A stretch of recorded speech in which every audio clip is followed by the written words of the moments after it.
Shabbat Shalom, hermanos y amigos. Laila Tov. Hoy, recién comenzado el día 17 de julio en el calendario gregoriano, en este Shabbat y en directo, comenzamos un nuevo episodio de Shabbat Audio Live.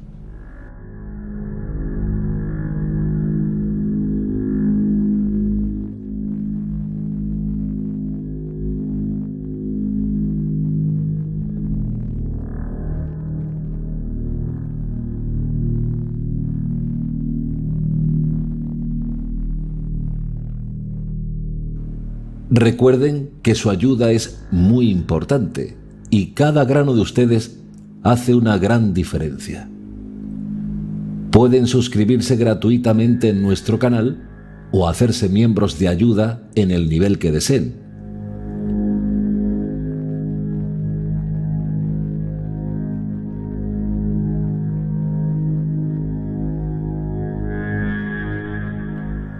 No olviden que tienen todos los enlaces en la descripción de este directo o en cualquier vídeo de nuestro canal. Recuerden visitar el canal principal de Steadicam Line pulsando nuestro logotipo.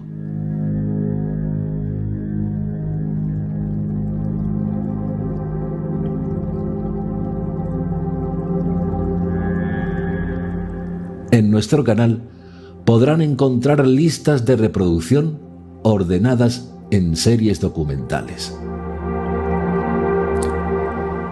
Pues dicho todo esto y sin más preámbulos, hoy vamos a reflexionar sobre la oración, un tema que está unido a los dos episodios anteriores.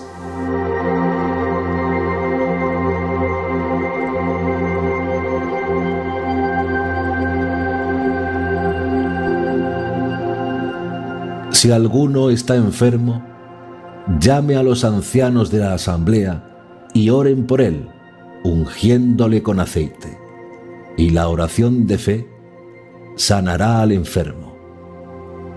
Santiago 5:14. La oración, como habrán escuchado, es algo muy poderoso, pero hay momentos donde lo más importante es la oración, pero hay momentos donde lo más importante es la acción.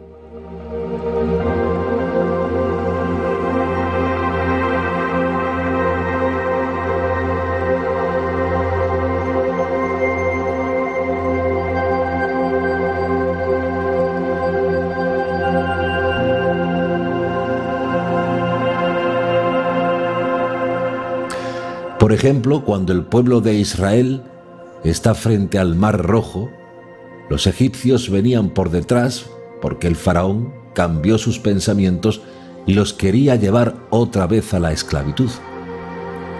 Moisés no sabía qué hacer y se dirigió a Dios y le dijo: ¿qué hago? ¿Y cuál fue la respuesta de Dios? ¿Por qué clamas a mí? Dile al pueblo que marche. En otras palabras, como os ponéis a orar, avanzad. Es decir, hay momentos en la vida que no puedes orar, tienes que avanzar, pero hay momentos en que tienes que hablar, orar y después hacer.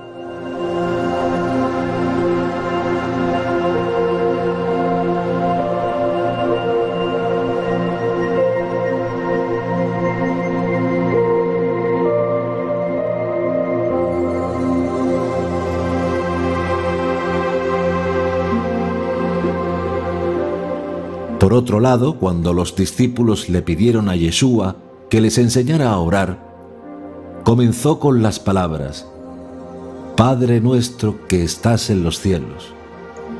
Y la tradición judía enseña que la oración es un remedio para el pecado que puede eliminar el mal decreto del juicio.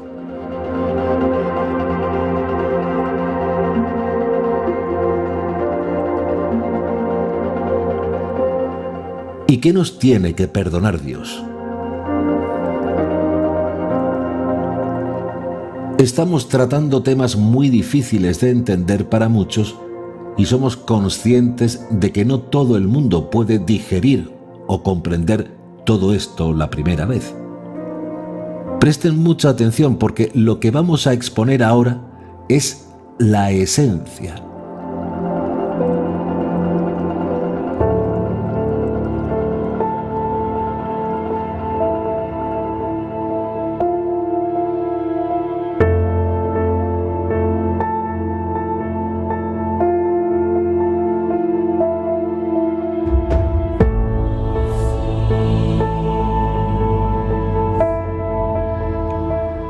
Aparte de todos los korbanot que encontramos en la Torá, el Humash, los 5 libros de Moisés, tenemos un corbán especial que recibe un nombre distinto en los profetas.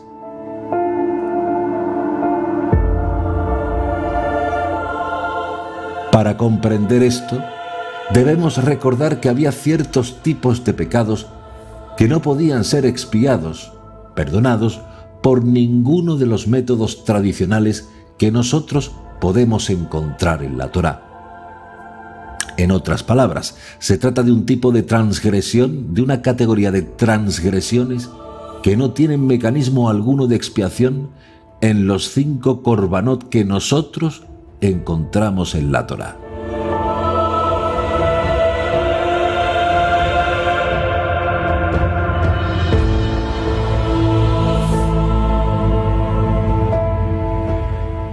Son las transgresiones realizadas conscientemente y con premeditación.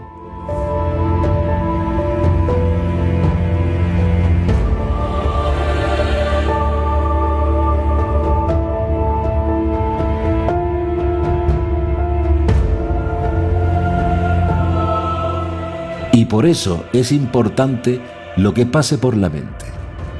Toda transgresión hecha conscientemente y con premeditación cae en una categoría diferente. En casos donde se transgrede intencionalmente, como por ejemplo los pecados de idolatría y sexuales, ninguno de los mecanismos ofrecidos por la Torá pueden expiar ese tipo de pecados. Ni siquiera Yom Kippur expía esos pecados.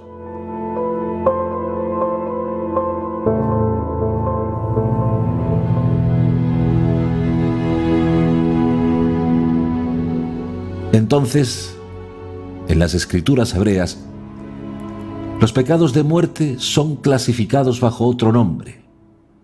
Y eso es muy importante para comprenderlo todo.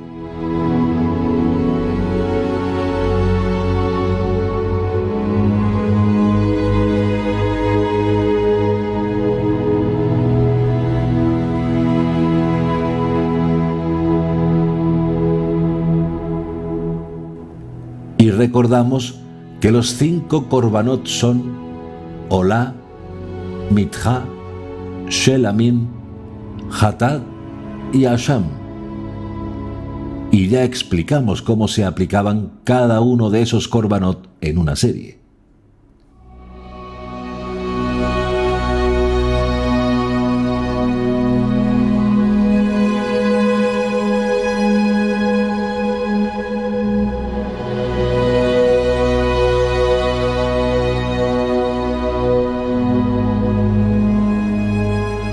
Y aquí está la clave de todo el sistema de salvación, como ya hemos dicho en otras ocasiones, en cuanto a que los tipos de pecados de tipo Peshaim no tienen perdón en la ley de Moisés, solamente condenación.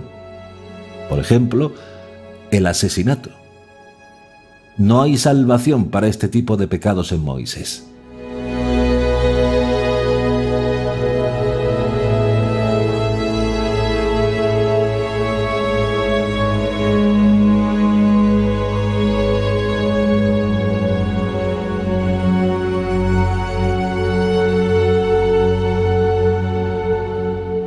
En el tiempo cuando el tabernáculo y templo estaban en pie, no había forma de expiarlos, ni siquiera en Yom Kippur.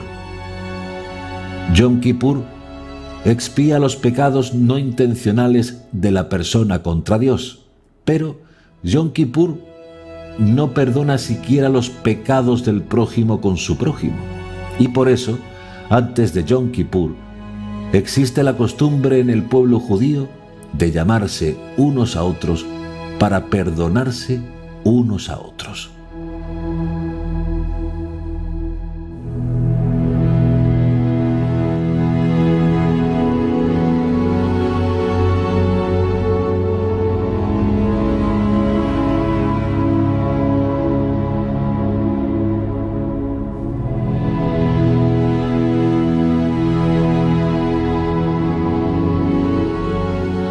En el judaísmo hay una especie de amnistía nacional, pero excluye los pecados de muerte.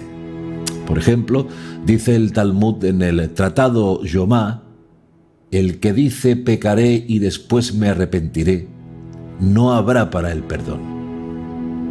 Es decir, la idea es que no se puede burlar a Dios.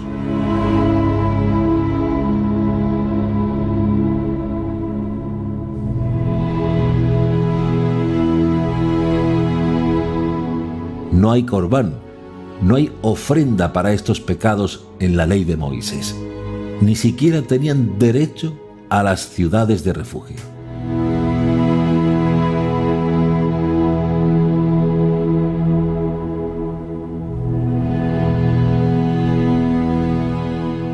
Una persona mataba a otra sin intención, por accidente, y esa persona se podía refugiar en esas ciudades refugio. Pero si la persona asesinó premeditadamente, no tenía derecho a entrar a las ciudades refugio. No hay esperanza para un asesino.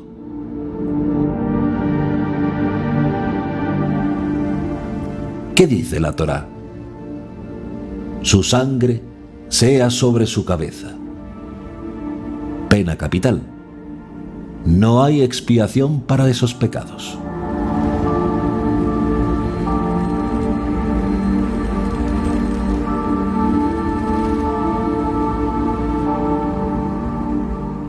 La persona debe morir y su alma debe ser cortada de la entrada al mundo por venir.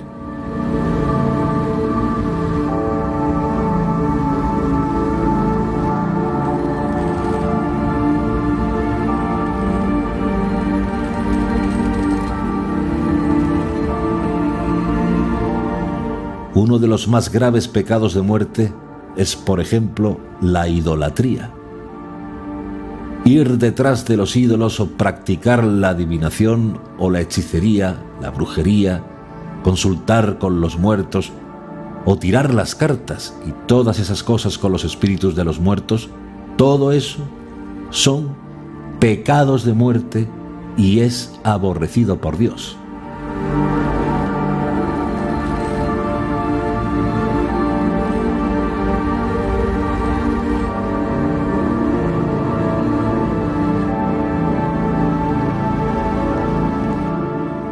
Dice la teología judía que cuando una persona transgrede, el solo hecho de violar el mandamiento crea un problema. Después de pecar, está el daño que se causa a uno mismo y a otras personas. Todos los pecados, incluidos los de muerte, causan ese problema y dejan una mancha en el alma.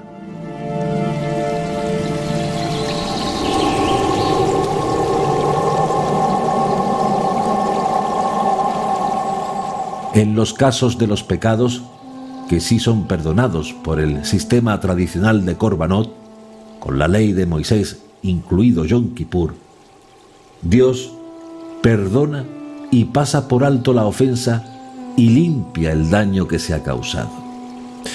Pero con los pecados de muerte, ahí es donde viene el problema.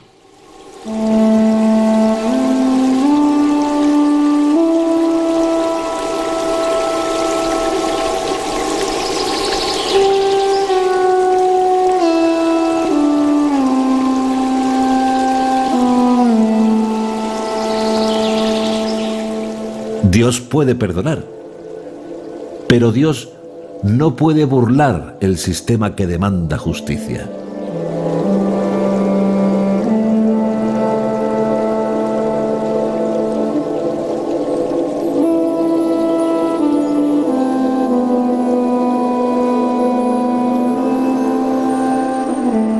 ¿Qué hará el hombre a cambio de su alma? Dice Mateo 16:26. Entonces, ¿hay esperanza? Porque el hombre se puede arrepentir, o aunque la persona se arrepienta verdaderamente, aunque sea pecado de muerte.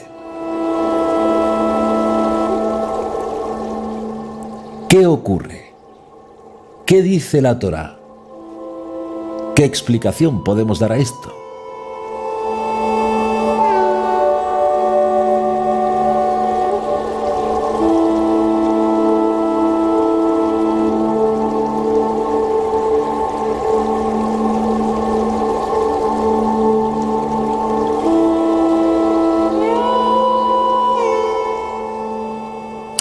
Cuando esto ocurre, si es sincero, dice la teología judía que Dios lo perdona. Perdonó eso, pero la mancha no la quita nadie de arriba. Ni la sangre de los toros, ni la de los machos cabríos, ni el macho cabrío retenido para Dios, ni el macho cabrío enviado para Sasel, ni ofrendas vegetales, ni diezmos ni sedacá, ni caminar de rodillas, ni nada de eso resuelve el problema. Y por eso, dice el profeta, ¿qué dará el hombre a cambio de su alma? ¿O cuál es la esperanza del impío cuando es cortado, cuando Dios reclama su alma? Dice Job 27:8. ¿O nadie puede en manera alguna redimir a su hermano, ni dar a Dios rescate por él? Dice el Salmo 49:7-8. Es decir, el pueblo israelita no tenía respuesta hasta que llegó el profeta Isaías. Y el profeta Isaías nos da la respuesta, la clave de la gracia de Dios.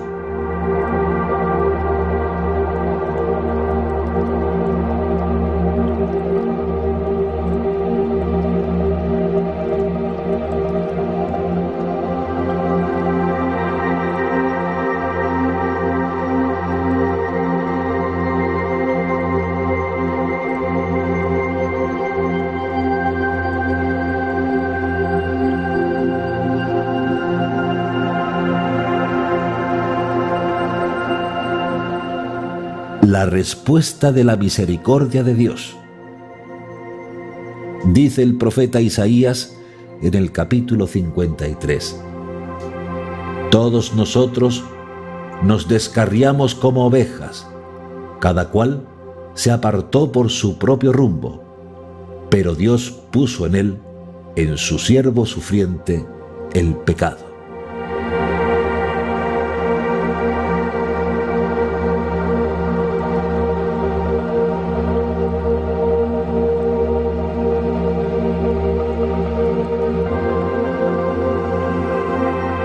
¿Qué pecado pondría sobre el siervo sufriente? ¿Hatat? No. ¿Abón? No. ¿Asham? No. Ninguno de esos pecados.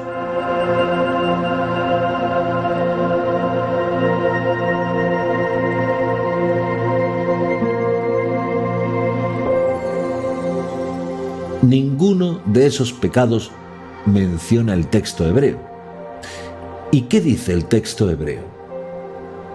¿Por qué no pone ahí Hatat, Abón, Asham? Pues porque todos esos pecados tienen solución en la ley de Moisés. Eso se soluciona con lo que Dios había dado a Moisés. Pero Peshaim no tiene solución. Entonces, ¿qué dice el texto hebreo?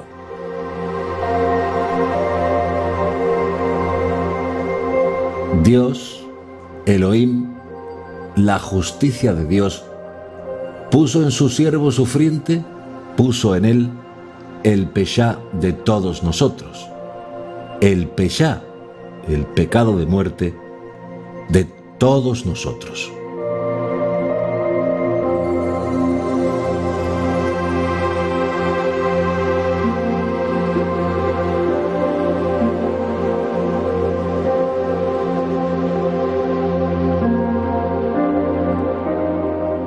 En otras palabras, Dios buscó un sustituto para hacerlo responsable del pecado de muerte del mundo entero. Y ese sustituto, según el entendimiento de los grandes jajamín del pueblo hebreo, es el Mesías sufriente, Mashiach ben Yosef.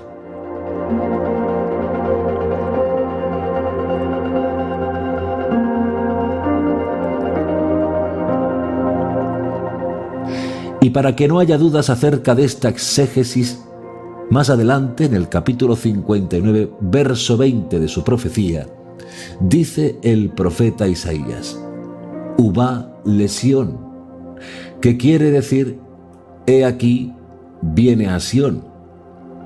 Pero ¿quién va a Sión? Dice, Ubá lesión Goel. Dice, un redentor viene, y un redentor siempre va a favor de alguien. Pero ¿a favor de quién? Dice el texto hebreo, Ushavé, que quiere decir el que se arrepiente, el que hace teshuvá. Y si se arrepiente, ¿de qué es? Dice el texto hebreo, Ushavé peshá. Es decir, de los que se arrepientan de los pecados de muerte, yo enviaré un redentor, no un carnero, no un buey, no una paloma, no una ofrenda de harina. Yo mandaré un Goel a favor de los que se arrepientan de sus pecados de muerte, advierte el Eterno. No dice advierte Dios o Elohim, porque Elohim, Dios, es justicia. Dice, advierte Yud-Hei Vah-Hei, gracia y misericordia.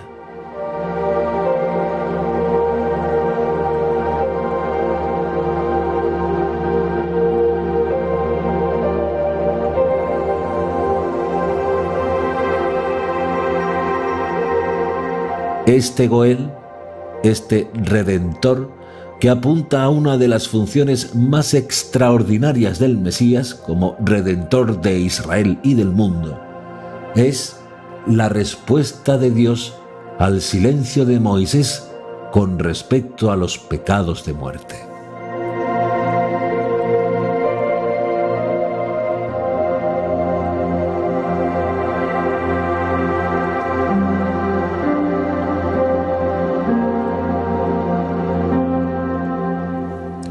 Pero recuerden lo que dijo Yeshua: si no os arrepentís, todos pereceréis igualmente.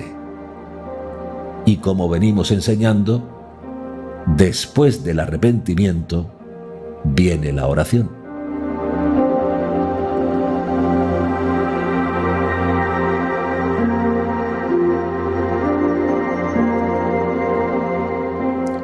Yeshua enseñaba a orar y a menudo hablaba sobre la oración y la importancia de confesar nuestros pecados, aunque no a un sacerdote, dicho sea de paso, sino a nuestro Padre que está en el cielo.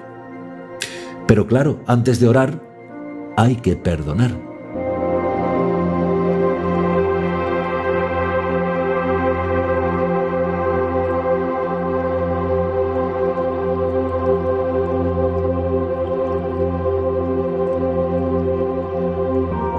Yeshua es muy claro en que si estamos abrigando un deseo de no perdonar a aquellos que buscan nuestro perdón, entonces Dios no puede perdonarnos.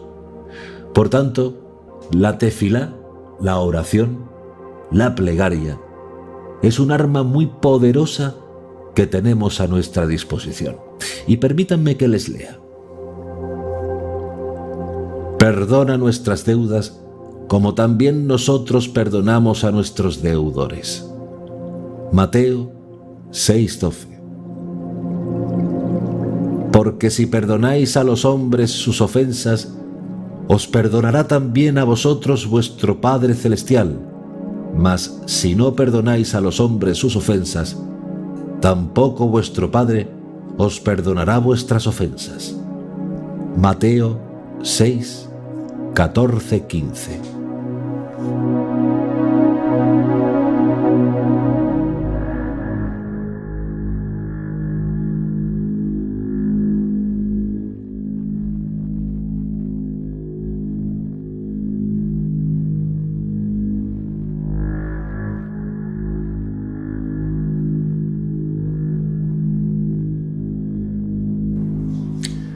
De modo que, ¿qué importancia tiene la oración, la tefilá, en el judaísmo de Yeshua y por tanto en el judaísmo del Segundo Templo?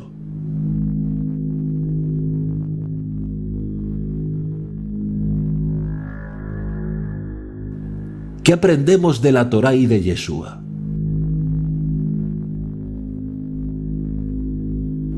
¿Qué poder tiene el don del habla? Muchas de estas preguntas las respondemos en la segunda temporada de la serie Los secretos de Yeshua.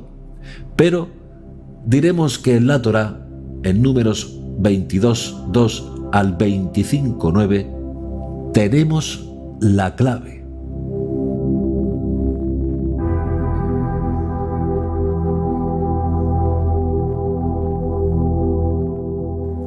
A grandes rasgos, lo que contiene Números 22:2 al 25:9, si pudiéramos dar un tema o un título a esta parashá, sería: La fuerza de Israel está en su boca.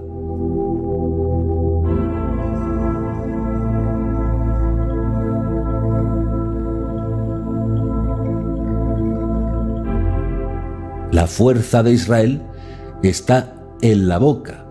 Tu fuerza, el secreto de tu fuerza no está en tu pelo, no está en tu sabiduría, no está tampoco en tu belleza física, no está en tu economía, está en tu boca.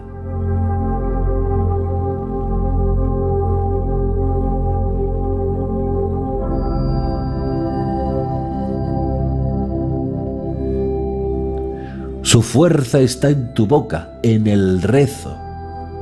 La fuerza de Israel está en el rezo.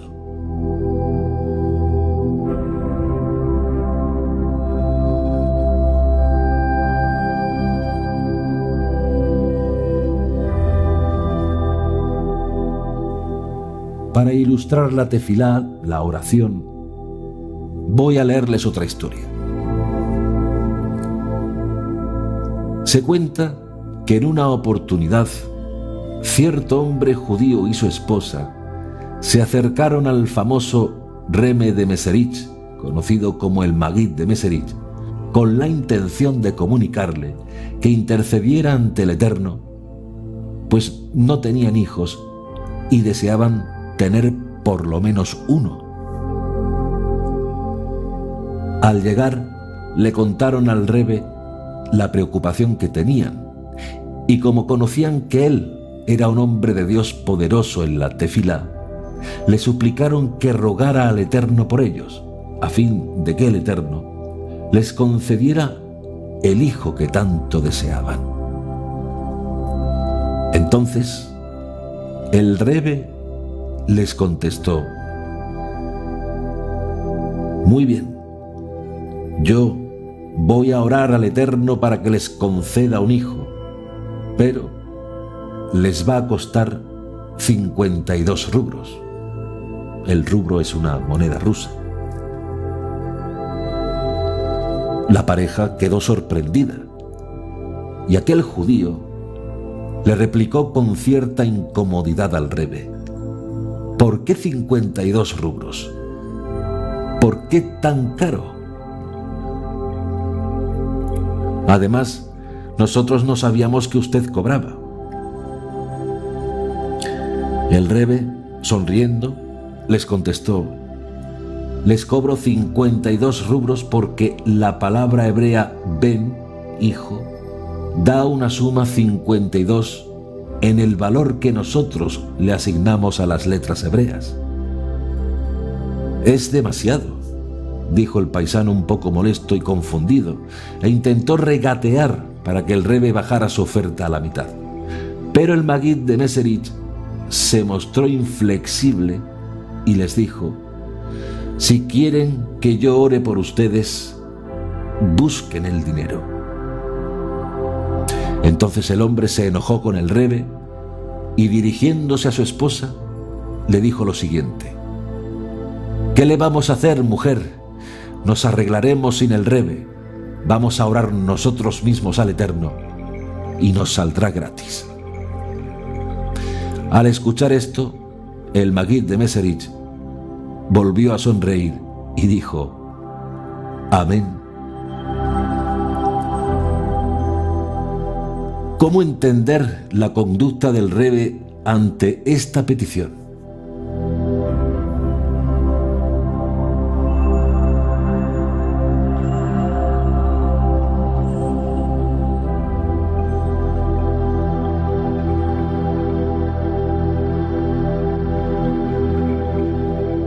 Pues simplemente que el Maguid de Meserich había percibido por Ruach HaKodesh, el Espíritu de Santidad, que esta pareja no necesitaba de su oración.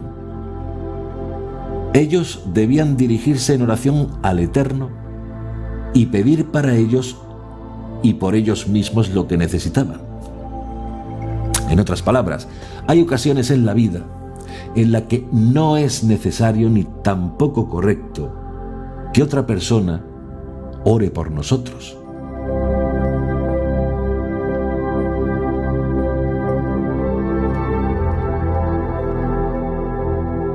Pues en lo que concierne a la oración de confesión de pecados, por ejemplo, tenemos que orar por nosotros mismos para alcanzar la misericordia al Eterno. Nadie puede hacer esto por nosotros.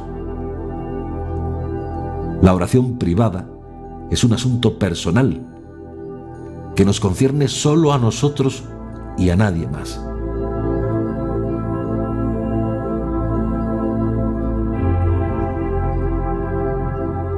Es imposible dejarle o asignarle esa responsabilidad a otros.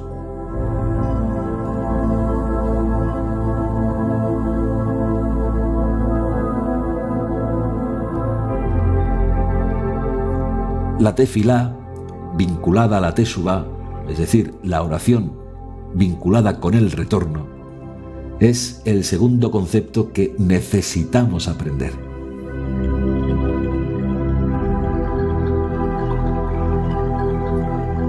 Pues el genuino arrepentimiento lleva a la oración sincera de confesión. Pues está escrito: pues con el corazón se cree para conseguir la justicia y con la boca se confiesa para conseguir la salvación. Romanos 10:10.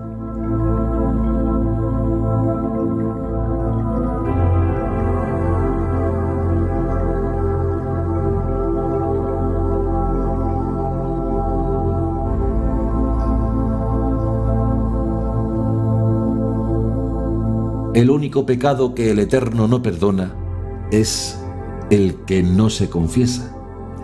Y esto es una gran verdad, puesto que solo consiguen el perdón los que confiesan sus pecados. Ni siquiera Yeshua puede hacer esto por nosotros. Lo que Él hace por nosotros es darnos la oportunidad de invocar sus méritos para obtener el perdón y vida eterna en su nombre.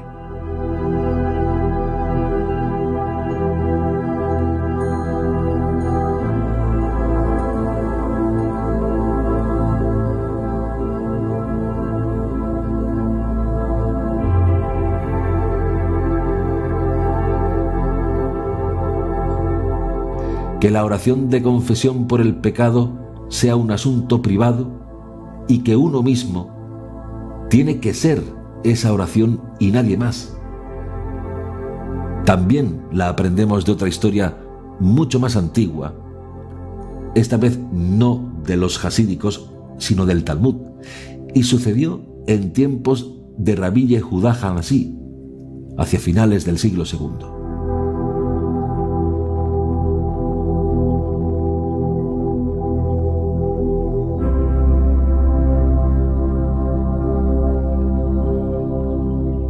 Se cuenta que para esa época vivió un judío de nombre Eleazar ben Dordia, un pecador empedernido, que se ufanaba públicamente de sus faltas.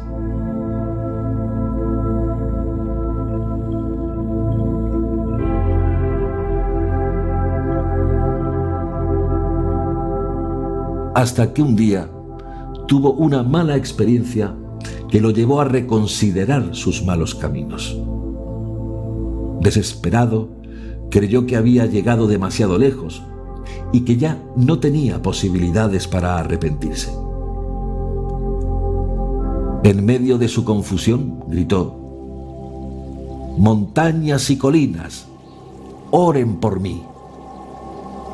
Y por supuesto, no hubo ninguna oración de las montañas y colinas. Entonces dijo de nuevo: «Sol y luna, oren por mí». Viendo que no respondía, insistió y esta vez dijo: «Estrellas y constelaciones, oren por mí». Eleazar ben Dordia pudo al fin reflexionar y entonces, desconsolado, pudo balbucear: «Este asunto depende solamente de mí». Se arrodilló, puso su cabeza en el suelo y comenzó a llorar y a orar al Dios de Israel. Y después de un rato, falleció.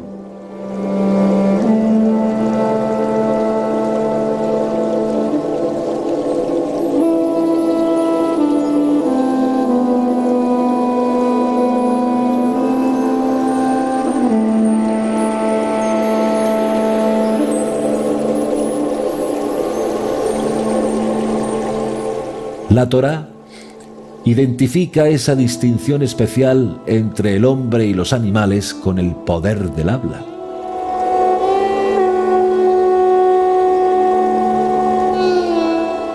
El hombre es el que habla, y eso es la cualidad que epitomiza la elevación del hombre sobre el resto de la creación. El poder de la palabra que se le dio al hombre para elevarlo del mundo físico y para inyectar espiritualidad en el mundo físico.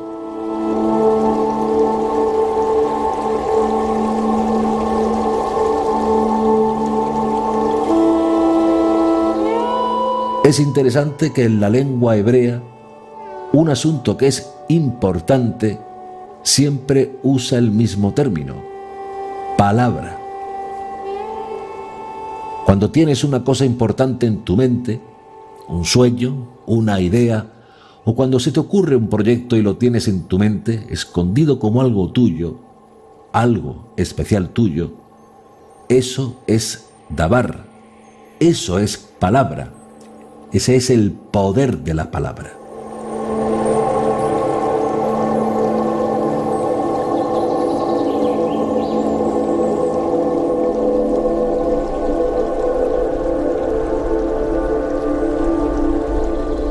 El habla es el umbral entre el mundo de las cosas y el mundo espiritual. Tu capacidad de hablar es lo que hace una diferencia entre el mundo físico y el mundo espiritual.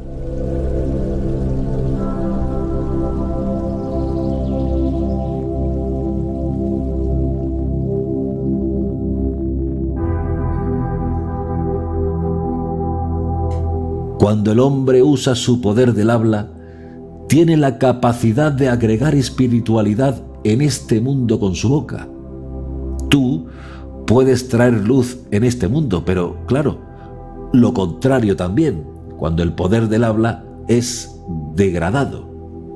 Cuando usamos el habla para maldecir, para denigrar, es entonces cuando el hombre se convierte en no más que un burro que habla.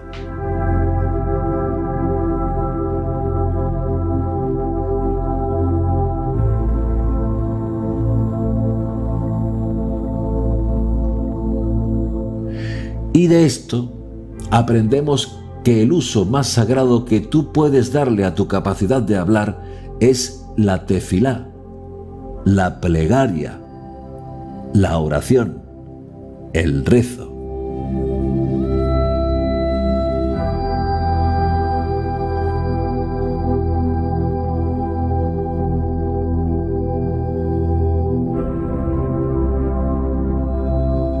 Dijo Yeshua, nuestro Santo Maestro: cuando tú vayas a hacer tefilá, no hagas como los hipócritas que buscan lucirse delante de los hombres haciendo uso de vanas palabrerías. Cuando tú vayas a hacerte tefilá, donde vayas a orar, entra en tu habitación privada, cierra la puerta y reza a tu Padre que ve en secreto. Y tu Padre que ve en secreto te va a recompensar en público.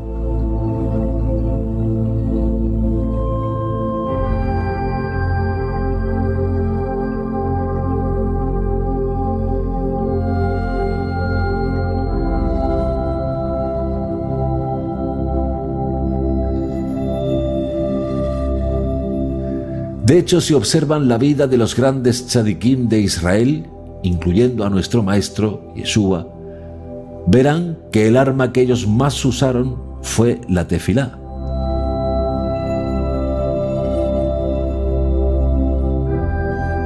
Su arma más usada y la que más resultados le dio fue la tefilá.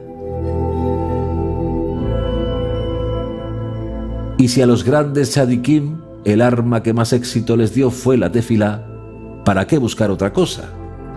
¿Para qué estar buscando caminos diferentes cuando los que han tenido éxito en llegar a la presencia de Hashem nos aseguran que ha sido la tefilá, en el lugar secreto, espontánea, su fuerza más poderosa?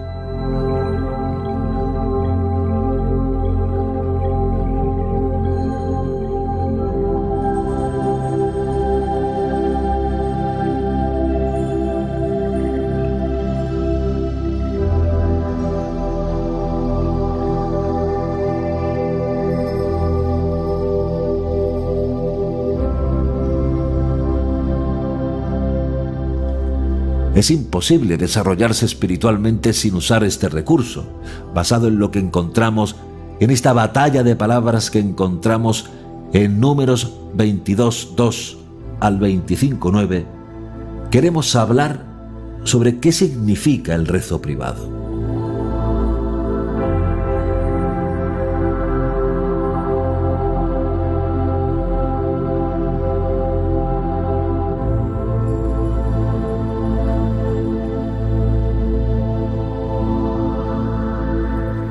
Quizás la forma más simple de mencionar en qué consiste el rezo privado es imaginarse que estás conversando con un amigo íntimo.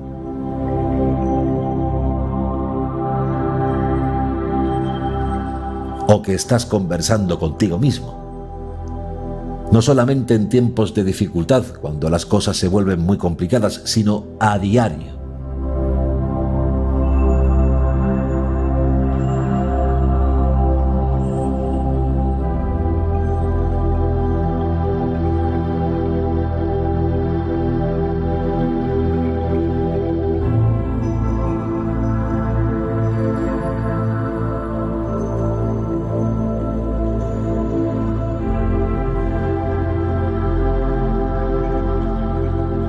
Hay que buscar un momento, un lugar tranquilo y ahí, con tus simples palabras, conversa con Dios.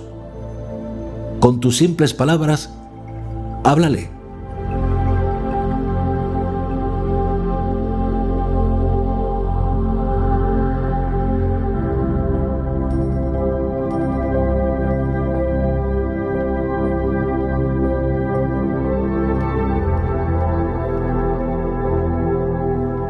Rezar en privado con la puerta cerrada significa expresarse delante de Dios abiertamente.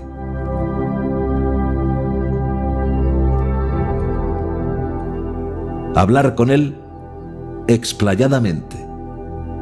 Hablar con Él de forma explayada.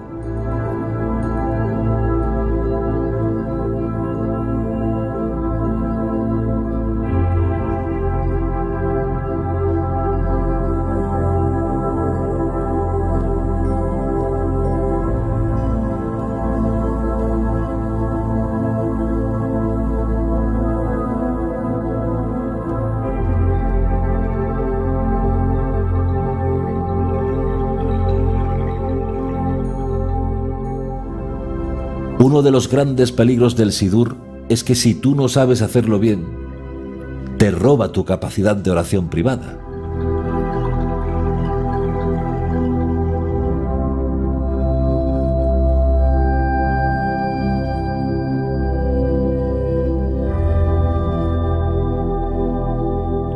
Hay personas que por ignorar la importancia de la oración privada se vuelven hándicap espirituales, es decir, adquieren una desventaja en relación con otros y dificulta la realización o consecución del rezo.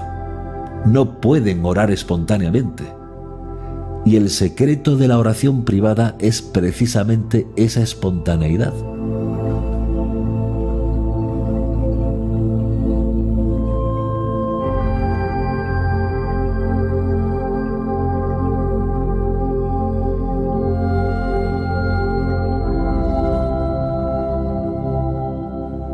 ¿A veces te ocurre o te parece que no tienes nada que decirle a Dios?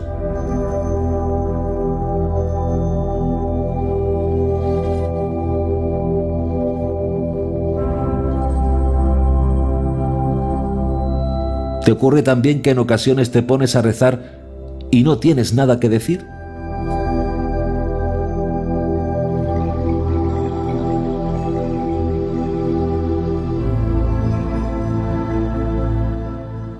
A todos nos ha pasado eso, pero vamos a pensar, o piensa esas sensaciones que nos circulan a diario por el corazón, a veces, varias veces al día. ¿Cuántas cosas no te perturban? ¿Cuántos buenos deseos que nunca has podido satisfacer y están golpeando tu alma?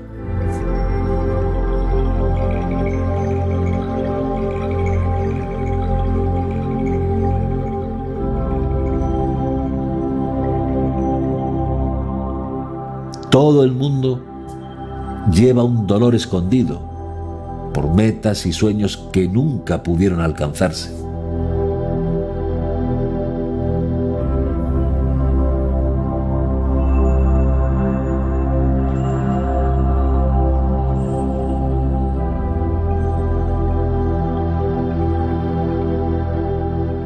¿Cuántas cosas te perturban?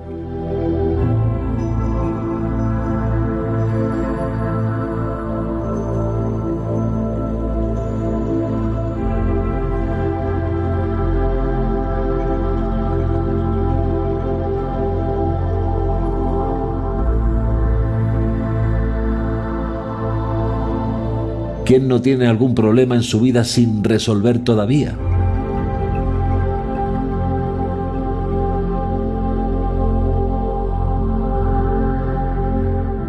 O una duda que te golpea el alma y no puedes descifrar.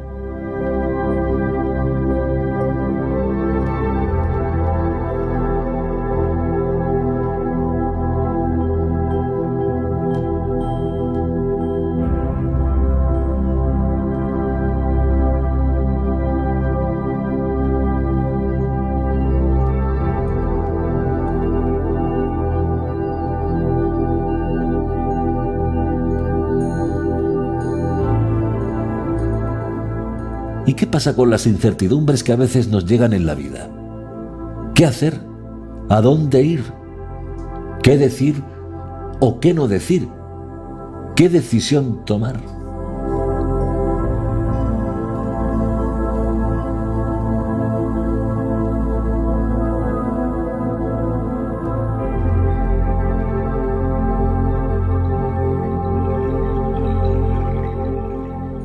Cuántas dificultades y peligros atraviesa uno cada día en este mundo.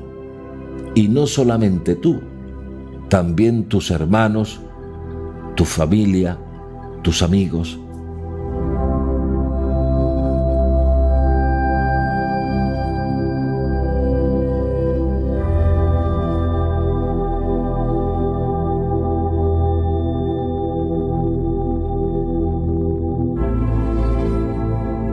Necesitamos la ayuda divina para nuestra salud. Necesitamos la ayuda divina para nuestro bienestar.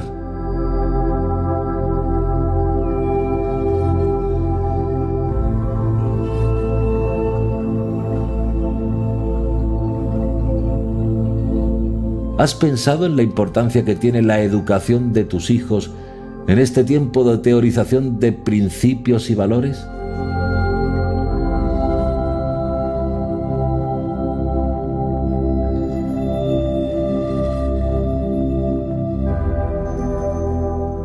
¿Has pensado no solo en tus necesidades, sino también en la de tus seres queridos?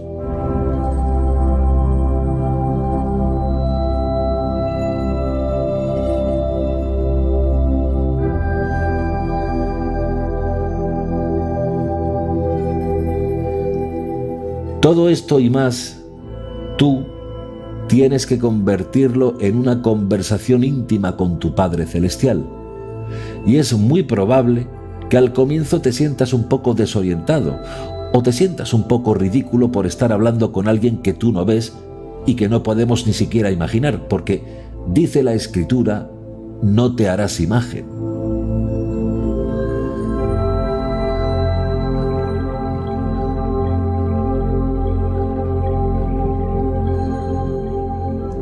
Pero piensen en esto. ¿Cuánta gente en el mundo se dirige todos los días a Dios y le rezan en momentos de sufrimientos o por cualquier otra razón?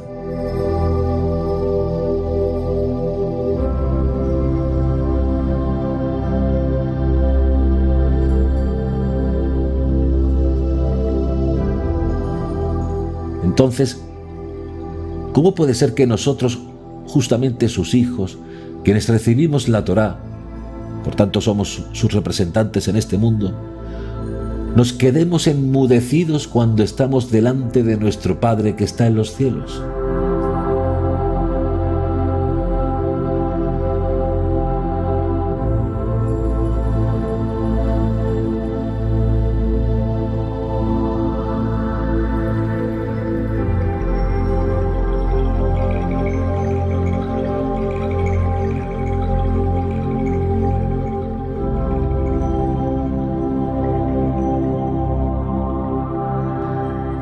¿Cómo puede ser el caso que nuestro Dios Altísimo, que nos es tan cercano, que está siempre disponible para ti, que te ama tanto, que se preocupa por cada detalle de tu vida, nos resulte extraño y lejano en nuestros rezos?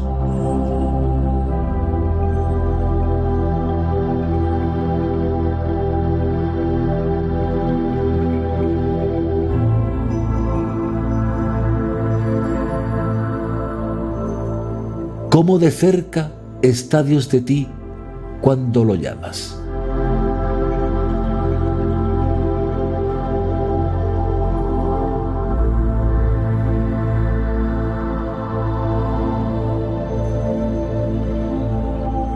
Es decir, nuestra parte es acercarnos y pedirle a Dios, establecer la relación y desarrollar confianza.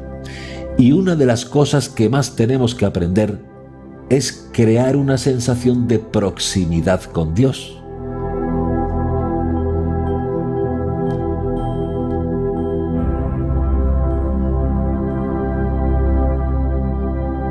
El alma tiene que provocar a Dios Altísimo para que Él se acerque a nosotros. Es como la relación entre esposo y esposa. La esposa atrae al marido, el alma atrae a Dios y la téfila es la manera de atraer a Dios a nosotros.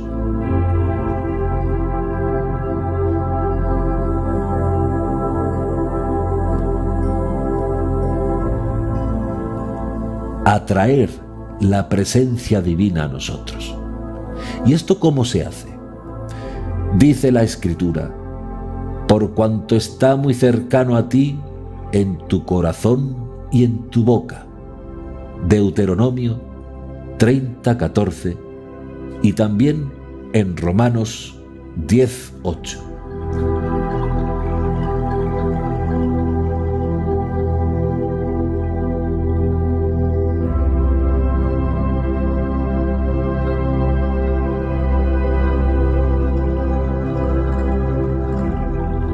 Boca y corazón tenemos todos. Lo único que Dios te pide es: abre la boca.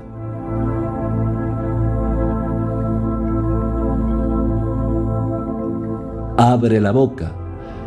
Enseña a tu corazón a experimentar la divinidad, y a medida que nos acostumbremos a conversar con Hashem, vamos a destruir gradualmente, que no es un simple monólogo, sino que vamos a percibir en lo más profundo de nuestro corazón que Él nos escucha, que Él nos responde, y que a veces esa respuesta viene por ciertas circunstancias que suceden en tu vida después del rezo, donde tú sabes que Dios te está hablando y te está respondiendo a tu ruego.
Ha sido un placer compartir con todos ustedes este 12º episodio de Shabbat Audio Life.